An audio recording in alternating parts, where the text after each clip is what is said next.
Et bonsoir. Bonsoir à tous. Bienvenue à ceux qui nous rejoignent au Petit Palais du Sport. Et puis bonjour et bienvenue aussi à tous les autres. Vous vous êtes remis de vos émotions ?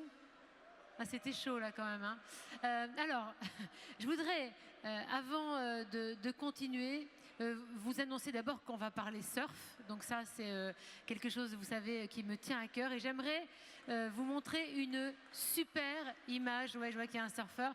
Une super image qui circule sur les réseaux sociaux. Regardez, je me pousse pour que vous la voyez. Voilà, de Gabriel Medina, qui est brésilien. Et regardez, c'est pas un photomontage, hein, c'est pas du tout un trucage. Il a pris une vague incroyable. Au sortir de sa vague, il était avec le chiffre 10 dans les mains comme ça. Il avait vraiment envie de pousser les juges à lui mettre 10. Il n'a pas eu la note maximale, mais il a fait une sortie. Voilà, il y avait Maradona et la main de Dieu. Et maintenant, il y a Gabriel Medina. On a l'impression qu'il s'envole vers les cieux. Voilà, on peut l'applaudir et on peut applaudir le photographe qui a réussi à capturer ce moment assez incroyable. Cette nuit vont avoir lieu les quarts et les demi-finales, sauf si la vague de Teahupoo continue à faire des siennes, puisque cet après-midi, ça a été un petit peu chaud. On a quelques chances de médailles, mais avant de parler surf et d'accueillir nos invités, je vous propose qu'on fasse un retour en images sur ce qui s'est passé hier.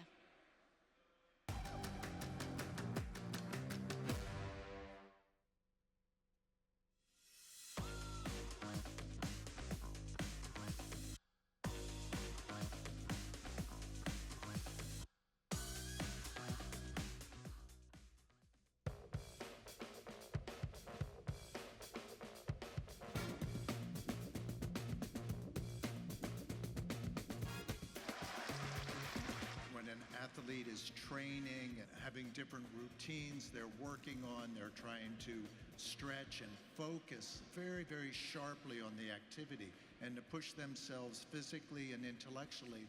An artist does the same thing.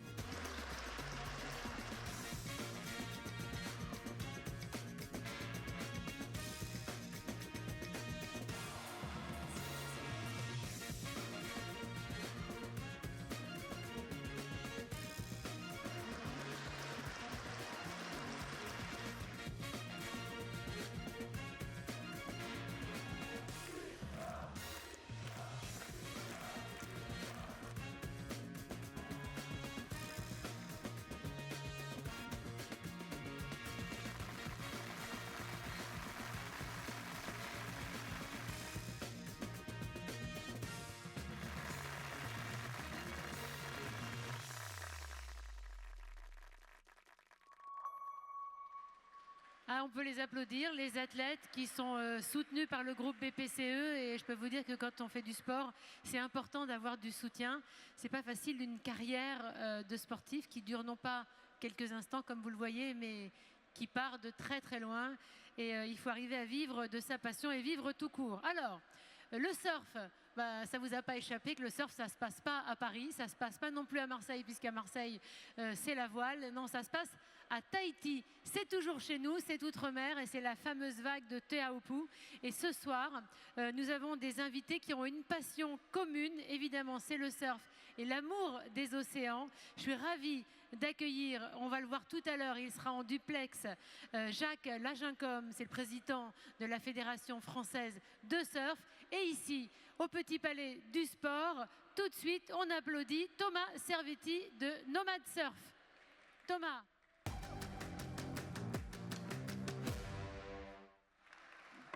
Vas-y Thomas, prends un micro, viens te mettre là, par là, à côté de moi. Reste à côté de moi. Ce qu'on va faire, ce que je te propose, c'est qu'on essaye de tout de suite établir la liaison avec le président de la Fédération française de surf. Président Jacques Lagincom, est-ce que vous nous entendez? C'est important hein, d'avoir un duplex. Ah, le voilà. Président, bonjour. Bonjour. Alors, on vous voit. Bonjour. Pour l'instant, on ne vous entend pas complètement. Faites-nous des sourires, voilà. Est-ce que vous êtes bien à Tahiti? Oui. Ouais, on est plutôt pas mal. Sur le plan sportif, en tout cas, on enchaîne les sessions et dans des vagues dantesques, c'est vraiment magnifique. Et sur le plan de l'accueil, c'est l'accueil à la polynésienne, donc pas être mieux que Tahiti. Alors, justement, je vous parlerai de ça tout à l'heure. Ce que j'aimerais, c'est qu'on évoque le lien très fort qui unit la Fédération française de surf et Banque Populaire. C'est un engagement de longue date, puisqu'il date de 2019. Et c'est un engagement de longue date que la Banque Populaire nous soutient, et c'est un soutien très très important qui permet de l'équipe de France, qui nous permet le championnat, qui permet de mener l'Open par Banque Populaire, et je l'espère les prémices du futur tour professionnel français. Est-ce que vous pourriez nous expliquer, Président, cet impact que l'arrivée du surf au sein de l'olympisme, dans les Jeux olympiques, a pu avoir sur la pratique et sur le nombre de surfeurs en France, et notamment en France, mais dans le monde également? L'impact sur le nombre de surfeurs, j'ai un peu du mal à le mesurer parce qu'on est sur une discipline qui se développe de manière exponentielle. On le constate sur nos côtes, il y a de plus en plus de monde sur les spots. Et je ne sais pas si c'est vraiment l'effet olympique. L'effet olympique, je pense qu'on le mesurera en septembre ou octobre. Regarde nos résultats. Et j'ai perdu le fil, pardon, parce que je suis un peu perturbé. L'image s'est fixée. Je ne sais pas si si je suis toujours en ligne. On vous voit parfaitement, Président, mais le surf olympique, ça date pas de Paris, ça date quand même de... Non, ça date de Tokyo. De 2020. Oui, ça date de 2020, ça date de Tokyo. Après Tokyo, j'ai pas senti un impact réel, mais c'était des conditions très très particulières. Il y avait le Covid. Je veux pas faire offense à nos amis japonais, mais les vagues de Japon n'ont rien à voir avec la vague de Teahupo'o. L'impact sur le visuel n'est pas le même. L'impact, j'imagine, sur les gens qui vont découvrir le surf à travers les Jeux n'est pas le même non plus. Là, par contre, nos clubs sont prêts à accueillir de nombreux nouveaux pratiquants. Alors justement, on parle de cette vague de Teahupo'o. Je suppose que vous parlez de cette qualité de vague qui n'existe quasiment nulle part ailleurs dans le monde.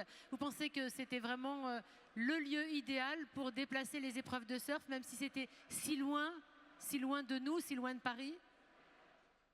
Vous savez, il y a la vague qui est unique. Je crois que je surfe depuis l'âge de 14 ans, j'avais jamais vu ça. Hier, j'étais sur le bateau. Et enfin, je dis hier, je sais qu'il y a un décalage de 12 heures. Donc, moi, en tout cas, pour moi, hier, j'étais sur le bateau. Et véritablement, c'est une vague effrayante qui peut sanctionner très fort, mais qui en même temps va délivrer des sessions de surf magnifiques. Et la vague, c'est une chose, mais ce qui me paraît le plus important avec le surf à Tahiti, c'est l'histoire. Parce que le surf a démarré en Polynésie française. Il y a une narration californienne du surf. Moi, je préfère la narration en Polynésie française du surf. Alors, véritablement, c'est là que ça a démarré. Et c'est extraordinaire que pour les Jeux, on revienne aux origines et délivre de magnifiques épreuves de surf à Tahiti. Et est-ce que le fait d'être si loin, si décalé dans l'espace de ce qui se passe ici à Paris, ça vous permet néanmoins d'être dans une ambiance particulière, une ambiance Jeux Olympiques, parce que là où vous êtes se déroulent de grandes épreuves de surf régulièrement? Je crois que ce que j'ai constaté, c'est effectivement l'éloignement ne permet pas d'appréhender, par exemple, la cérémonie d'ouverture. On n'a pas été dedans, mais on a été dans une cérémonie d'ouverture faite de tradition, faite de spiritualité à la polynésienne. Et là, ça a marqué un changement par rapport aux compétitions, j'allais dire ordinaires, aux compétitions professionnelles auxquelles nous sommes habitués. Mais on a aussi une vie ici au village olympique, qui est très très particulière. On est sur un bateau, dans un espace clos, entre nous. Et je crois que là aussi, on ressent bien l'olympisme. En permanence, il y a des images des autres épreuves qui sont diffusées dans le salon réservé aux athlètes et aux délégations. Oui, on vit l'olympisme à distance, mais on le vit totalement. Alors la question qui vient sur nos lèvres, évidemment, à Thomas et à moi, c'est comment ça se passe pour l'équipe de France?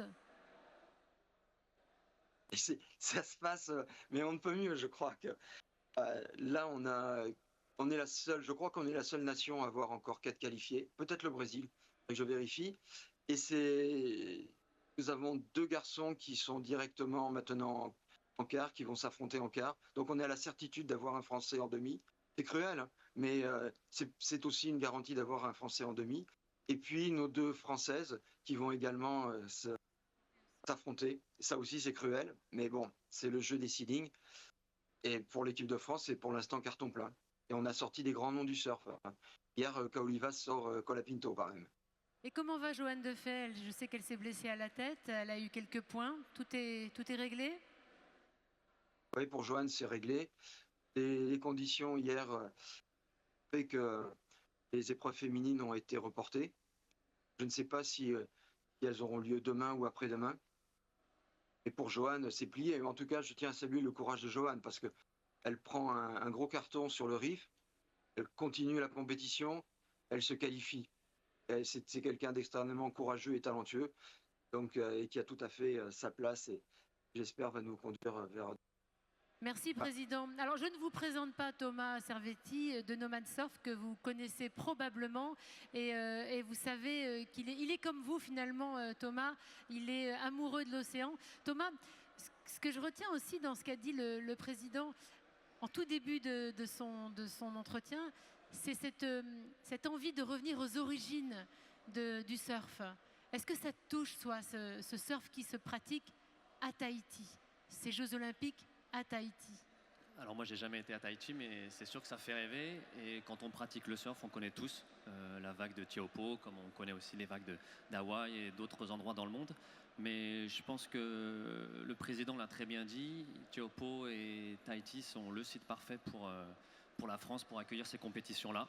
Je sais que le débat avait été fait avec la métropole, mais je pense que c'est bien d'intégrer les Outre-mer et l'intégralité de la France dans ces JO. Est-ce que tu peux nous présenter Nomad Surfing? Oui, alors moi je suis déjà Thomas Servetti, je suis le cofondateur de Nomad Surfing. On est une petite entreprise basée à Bordeaux, créée depuis 2017. Et on innove pour fabriquer des planches et des accessoires de surf qui soient faits localement et éco-conçus. Donc à partir de matières recyclées, recyclables ou biosourcées. Alors c'est un vrai paradoxe, puisque le surf, c'est les amoureux des océans. Ce que tu fais, c'est éco-responsable. Il y a un vrai engagement sur l'écologie, la biodiversité. Et en même temps, c'est un sport avec des pratiques, enfin pas des pratiques, mais du matériel issu de la pétrochimie. Est-ce que c'est ça qui a motivé ton engagement? Parce que c'est un véritable engagement. Oui, c'est ça. On a un engagement fort au sein de Nomad Surfing sur l'éco-conception et le recyclage. Pourquoi? Parce que, comme tu l'as dit, le surf, finalement, on a le paradoxe du surfeur. Donc, on imagine des gens qui sont connectés à la nature. On a parlé de spiritualité avec Tahiti. Et en fait, on ne se rend pas forcément compte qu'au travers de notre pratique, au travers de nos produits, on utilise des choses qui sont très polluantes, que ce soit une planche de surf, des dérivés en plastique, de la wax, du néoprène. Tout ça, c'est des dérivés de la pétrochimie et généralement qui sont fabriqués à l'autre bout du monde. Ça vous parle, ça, Jacques Lagencom, le fait d'avoir cette dualité et cette envie, comme Thomas, d'essayer d'être le plus vertueux possible dans le monde du surf? C'est possible aussi? Je pense que c'est possible. On a la confirmation avec Nomad, fabrication de planches vertueuses. Je sais que l'impact carbone des surfeurs n'est pas très bon, ça c'est un fait. Mais on peut travailler aussi sur des compensations de notre mauvais impact carbone. J'espère que vous m'entendez mieux parce que je me suis rendu compte que le son arrivait difficilement chez vous. On vous entend bien et on entend l'essentiel de ce que vous souhaitez nous transmettre. Vous avez tous les deux une vision assez finalement commune de l'océan. Thomas, quel est pas le matériau qu'on arrive à recycler le mieux, mais quel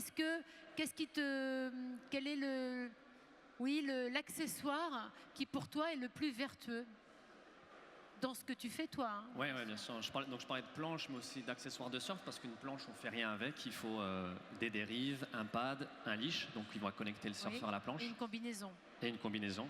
Sauf si on est à Tahiti. À Tahiti, ils ont des protections quand même, parce que le reef est pas loin. Nous, pour notre cas, on essaye d'utiliser des matériaux recyclés. Donc, on va utiliser du filet de pêche recyclé pour les dérives, du liège pour les pads, du néoprène recyclé pour les leashs. Et ce qu'on recycle le plus, ce sont les combinaisons issues des clubs, de la fédé, des particuliers qui viennent nous apporter leurs combinaisons en fin de vie et qu'on va pouvoir remettre dans un cycle de production. Tu n'en refais pas une combinaison, non. Tu fais d'autres choses, des porte-monnaies, des porte-ordinateurs. Donc dans la photo qu'on a vue en tout début, il y avait le surfeur connecté à la planche et donc c'est ça qu'on refait avec du néoprène.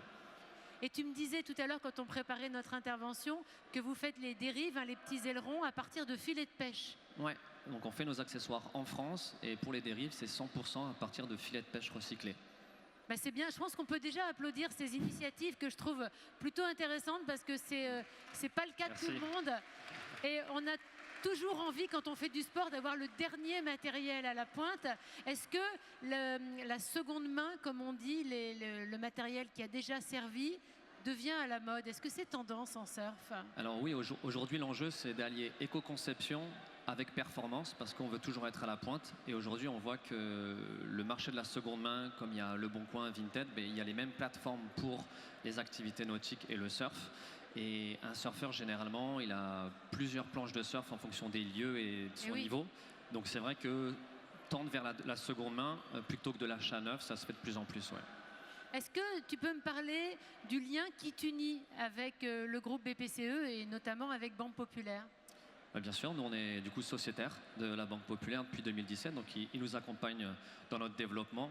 On a de nombreuses actions, donc on est basé, je disais, à Bordeaux avec le siège de la Gironde. Pour ceux qui ne l'ont pas fait, on a amené du surf en réalité virtuelle dans la salle juste à côté, donc ça c'est pareil, ça vous a plu?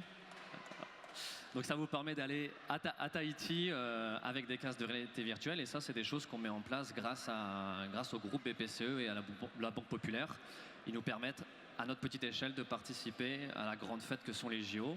On a été aussi sur le relais de la flamme, sur une quinzaine de dates. Et vous avez fait quoi sur le relais de la flamme? On a présenté cette même activité, donc les gens pouvaient à nouveau être sur les planches qui sont allés à Tahiti et surfer. Parce que nous, Président, on n'a pas la vague de Te Aupu ici, mais au Petit Palais du Sport, on a une vague virtuelle que Thomas a conçue avec une réalité virtuelle. Ouais. Tu as conçu la planche. Ouais. C'est toi qui as été filmé la vague? Non, malheureusement, je disais, j'y suis jamais allé.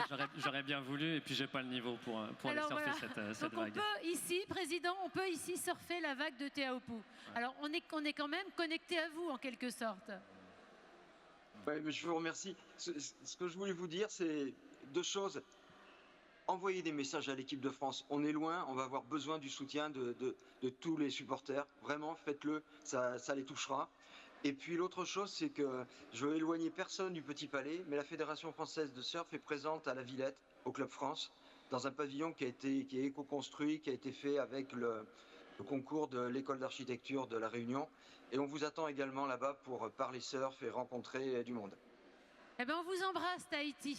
On vous embrasse. On vous fait pas une danse tahitienne, mais le cœur y est. Et puis surtout, Forza pour notre équipe de France. Merci à vous. On a une marche. Hein. On a une marche. Voilà, pour les hommes. On y est presque. Pas de chance, pas de chance. Le mana qui va nous aider. Le mana va nous aider. Merci, à bientôt. À bientôt, merci. Bon, une formidable liaison. Merci à toi de ta présence. Et je vous le disais, hein, si vous souhaitez aller surfer la vague de Te Aupu, vous allez par là, c'est gauche, et vous y êtes. Il n'y a pas plus simple. Et peut-être que tu peux y aller un petit peu, quelques instants, pour montrer à ceux qui ont envie de s'essayer sur cette vague de surf virtuel à quoi ça ressemble Te Aupu en vrai. J'y vais. Merci à toi. Merci à vous et bonne fin de soirée.